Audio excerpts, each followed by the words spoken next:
Hello and a very good evening.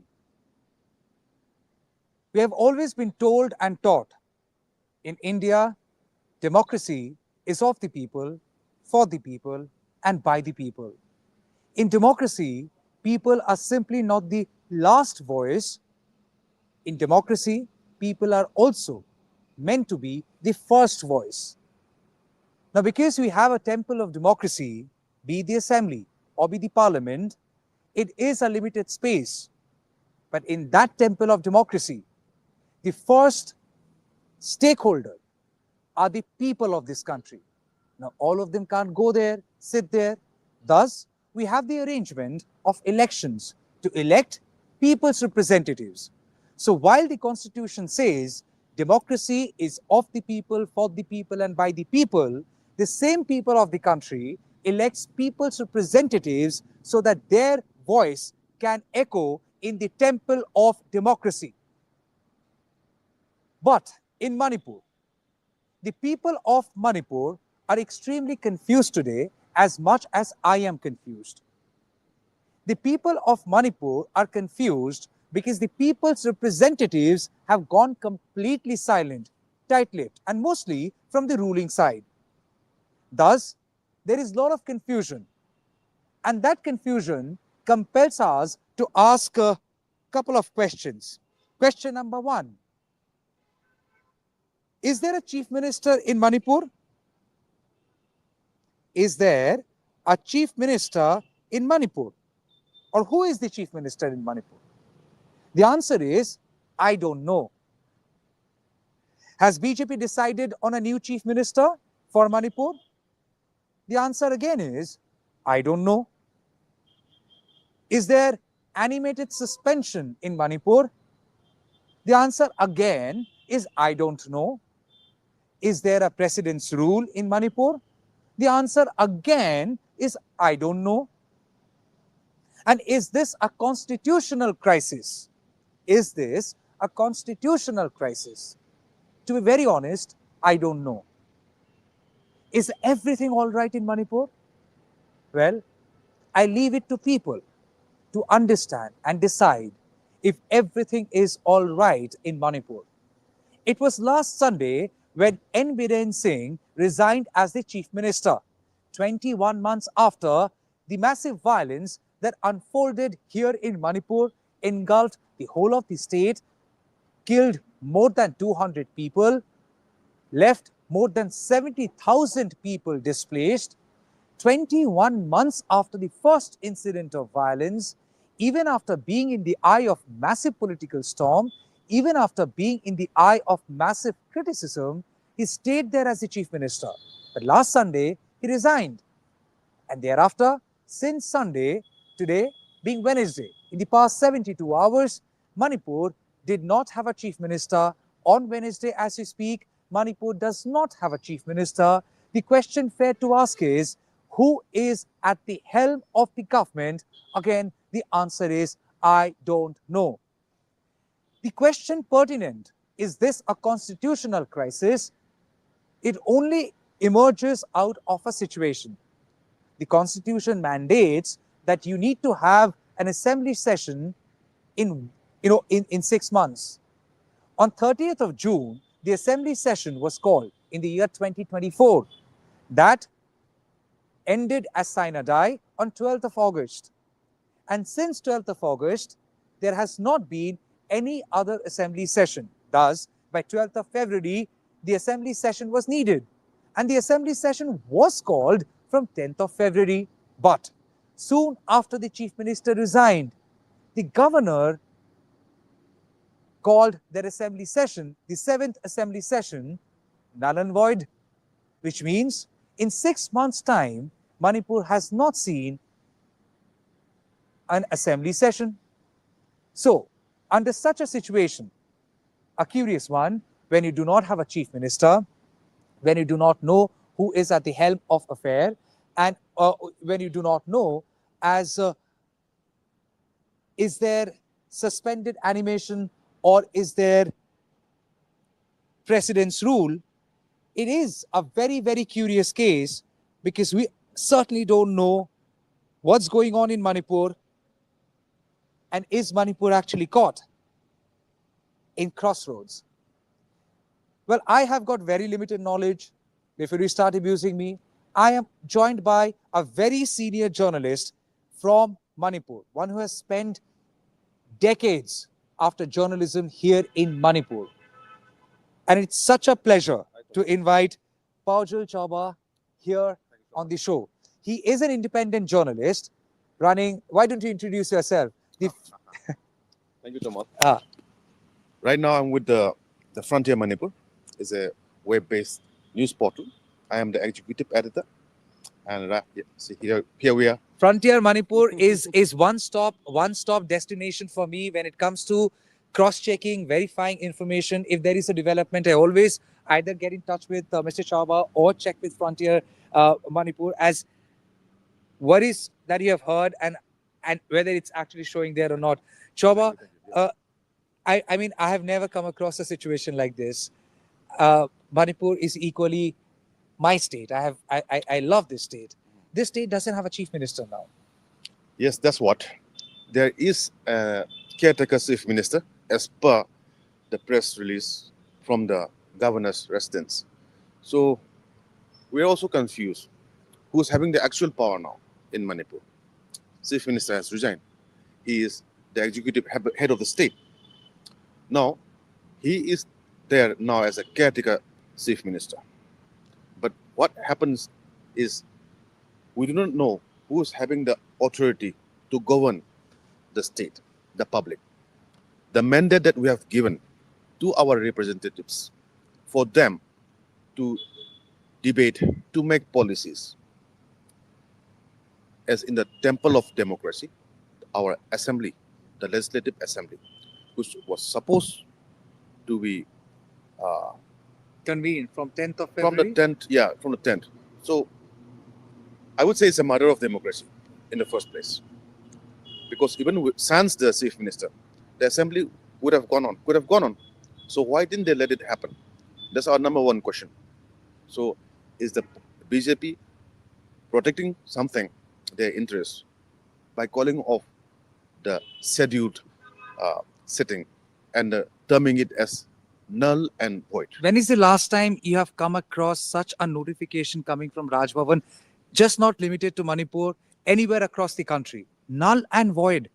Very strong words. In my term, like say 2 decades, some plus, I have never come across that particular statement of whether the assembly is prorogue, sine die, and etc., like that.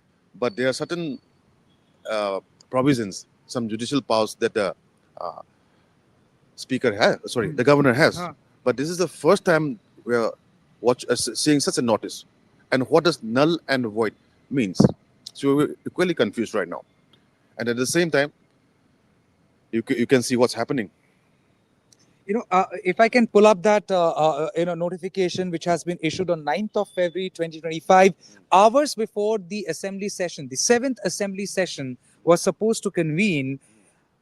That's the notification which has come from the governor's house, and it clearly says, in exercise of powers conferred by Clause 1 of Article 174 of the Constitution of India, I, Ajay Kumar Bhalla, Governor of Manipur, hereby order that previous orders dated 24th of January 2025 to summon 12th Manipur Legislative Assembly's 7th session, which is yet to commence, is hereby declared null and void with immediate effect.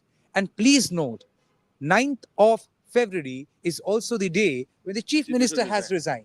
So a very popular word in political dictionary of India is chronology. So if you have to go by the chronology, it is very confusing whether this has happened first or that has happened first, because you don't know. There is no clarity. But what came to public knowledge is the chief minister went and met with the governor, tendered his resignation, went along with 14 other MLAs, and hours later, this notification was issued, which is hours before the 7th session of the 12th Assembly was about to commence, and null and void. Well, why do you think this has been done by the governor? You said it's a matter of democracy. You are saying BJP is trying to protect something, could be a situation. What, according to your assessment and understanding, could be the probable situations? See, there was some issue about the Congress. The leader of the Congress party, former Chief Minister Mr. Okram Ibobis Singh, he had gone to the governor and told him specifically that we are under threat. Threat of what? Threat of putting up a no confidence motion in the upcoming assembly session. So what he told the governor was that the chief minister in a program held at the BJP office had said that those who may raise a no confidence motion in the house might face some repercussions from the public. So the Congress leader took it as a threat and he complained to the governor. So it was obvious that the no confidence motion was in the offing. At the same time, we know that there's so much polarization among the BJP also. And we know that Kemsan is on one side, the speaker is not in, like, with the ruling party, within the party ranks also. And he said, we know that he has signed a notice saying that the chief ministers should go, 15 of them. So we know that there's opposition within the ruling party also. So you're saying there is a factional fight within BJP. You know, I will not take names, Shauba. You are a very serious journalist, and I come here for very few days. But when I connect with people, my sources, I get to hear a lot of things. I'm being told there are at least 3 such camps, and in this morning, today as well, like yesterday, today as well, there had been hectic parleys, meetings after meetings with a couple of MLAs in each camp. Now, is it like I don't know? In lack of a better analogy, somebody just told me it's more like a football match. Ball is being passed from one post to another. Is that's how things have now reduced to? In a way, that's very nice. The way it's like a football game, passing the ball around. But the best thing is like the referee of the game. Who is the referee? That is the big question that we should ask. Mr. Sambit Patra is here. Okay. Not he's in charge of Manipur. Someone from the center is here and talking to all the players. You, me, them. So none of them have commented. They have commented, yes, that we are going to do this. Except like we're trying to bring in peace. There is something like official. We have been hearing it for the past 21 months. So we all want peace. It's late. It's late. And the referee has the time limit of at least 90 minutes for a football game with extended time. The assembly doesn't have that. It doesn't have an extension of time. Because when the MLAs are supposed to sit together, discuss it in the assembly house about the problems, whatever issues are facing, about making policies, what's happening? Maybe a lot of horse trading happening in Manipur right now. Secure funds and trying to get in good relationships and trying to project yourself as a good leader. Well, I didn't use those words, Chauba. I am using it, no problem about that. You can quote me on that. You are live on the broadcast, and because I was hearing certain stories about IT Act being slapped on journalists. I mean, in Manipur, today Manipur doesn't have a chief minister, but when Manipur had a chief minister, that has happened to several journalists. So it has happened to you as well? Yes. Fortunately, we are the Come first. Come on, it's so unfortunate for freedom of press. This I'm part of sorry. the profession is like, you can call it a professional hazard, but which is not merited. The Indian government in 2021 raised the IT Digital Intermediary Guidelines Act, which is still in a very nascent stage. We were the first recipient of that particular IT Act. And it was coming from the Union Minister, finally, of Telecommunications, saying that, Mr. DC, this is not within your ambit to use this particular act when even a committee has not been established yet. So imagine what we have been suffering over here. It is for freedom of journalism, and I can say that loud and clear, that you can make, you can plaster the mouths of every journalist, but you cannot blindfold people of this country. You can shut journalists, but you cannot blindfold the people of this country. And the truth has a beautiful way of coming out. People would get to see through lot of things, and finally get to see the truth. Now, coming back to your point of referee, if this is a football game, you are saying Sambit Patra is the referee, or he's just here doing shadow boxing, the referee is somebody else. He has to answer to his hierarchy, his political masters also. Okay. And I believe that Mr. Prime Minister is out of the country in the present. Yeah. At present. So, the time limit. Manipur functions as a democracy. Now, who is governing us? Is it the assembly who is supposed to govern us? And now the assembly has lapsed. The governor has to take charge, but there has to be a certain time frame, no? So we as a public, we want to know who is ruling us, under what government we are. Are we under a democracy, or are we under suspended animation, or are we under some sort of a president rule? But that has to come clear, no? Because the time for the play is over. The football game, the timing with extended minutes given, 15 minutes, half an hour. Now, there are no penalties for this time. A football match happens for 90 minutes plus extra time. Yeah. Here it's been over 72 hours, and we are really unsure as how much of extra hours are still being required for Manipur to have a chief minister. But Chaba, please don't leave me. Just to give us, another perspective to the viewers, because when we do our research, we try and do an extensive research as much as possible. And let's agree to the fact that BJP is a formidable political party, a party which is there at the center. And at times of like this, like we are deliberating and highlighting the confusion, I'm sure they have also consulted with legal luminaries. And why I say this? Because when I was talking to constitutional experts, constitutional legal experts, I'm being sent something, and I find it very, very interesting, which I'm sharing with my viewers. It is a Supreme Court verdict. A Supreme Court verdict, it's small excerpt. And I will ask my producer, Orko, to put it up on the screen. It basically says that the official notice, the provision does not explicitly state that the assembly must be dissolved in case the 6-month period has lapsed.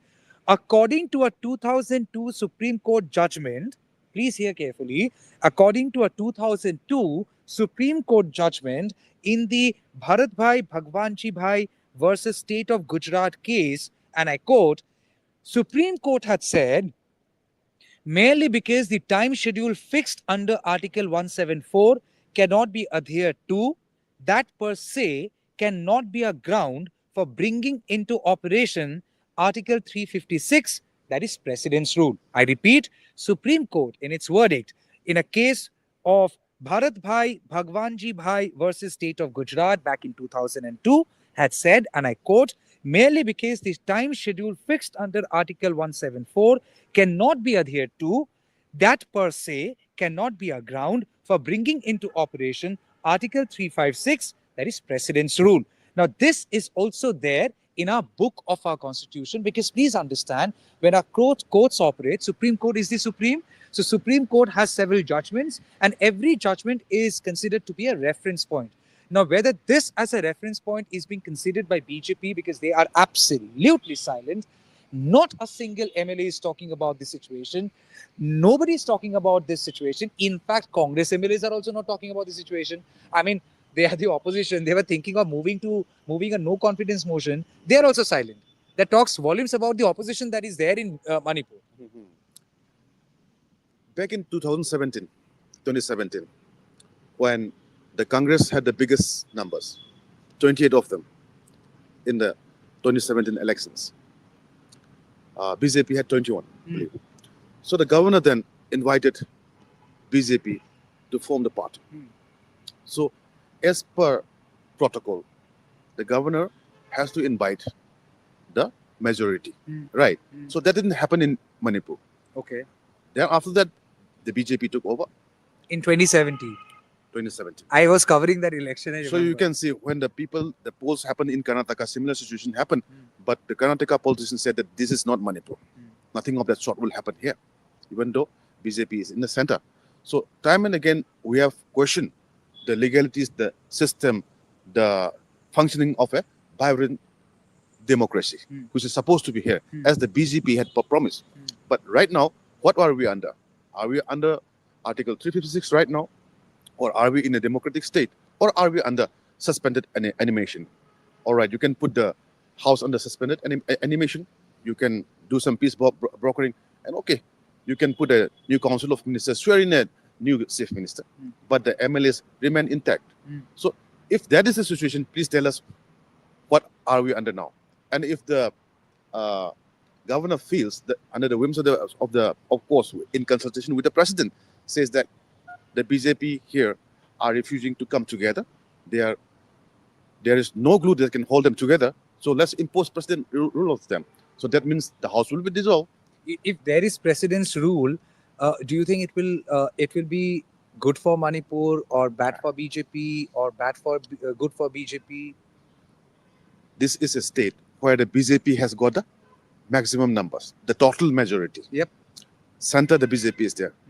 So it is a classic case of not able to control your own people, of not able to control your own politicians, and not able to ethically conduct a statesmanship of sorts.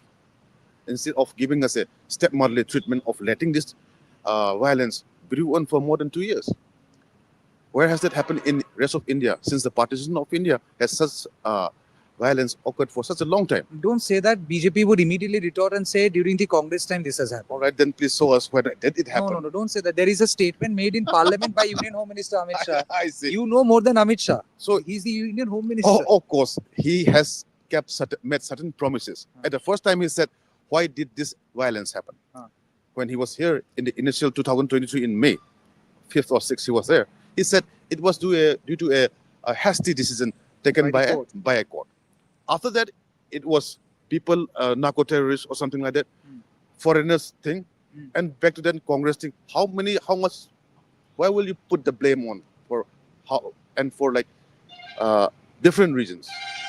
My final question, you touched upon something very, very controversial. You said there is a word called horse trading that could be happening now.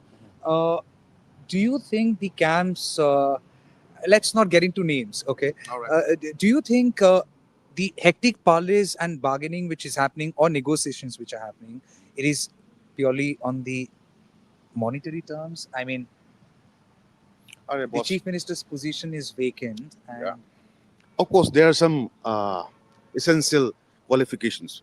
Okay. But you don't have to be a graduate, or you don't have to be a LLB, or you have a mass communication. You don't have that. You don't need a particular degree to be a politician, right? But what you need here is like you need to be in the good books of the central leaders. One. Who are there in good books now? You said not to mention names, but obviously not from among the dissidents. Okay. So we heard that if you are a dissident, you will obviously be some sort of a issue with me later. So it's obviously that I put someone who always, whatever the central leaders say. So there are some people obviously among the politicians who says we have not done any issues, we have not created any problems, so we are the best qualified candidates. And after that, of course, the party donations will obviously have to be done, because we will have to at least do something for the party for giving us. Okay. That is what the public are saying. Well, just to let you know the power of independent journalism, we are not scared of anything. We are doing this live reporting from outside our hotel, where Mr. Sambit Patra is also putting up. This is the same hotel. For security reasons, I'm not naming the place. This is the same hotel where all the MLAs, most of them, had come and met with Mr. Sambit Patra. So most of the meetings have happened here. At least 2 occasions you've seen where Sambit Patra had gone and met with the governor, along with a few other MLAs.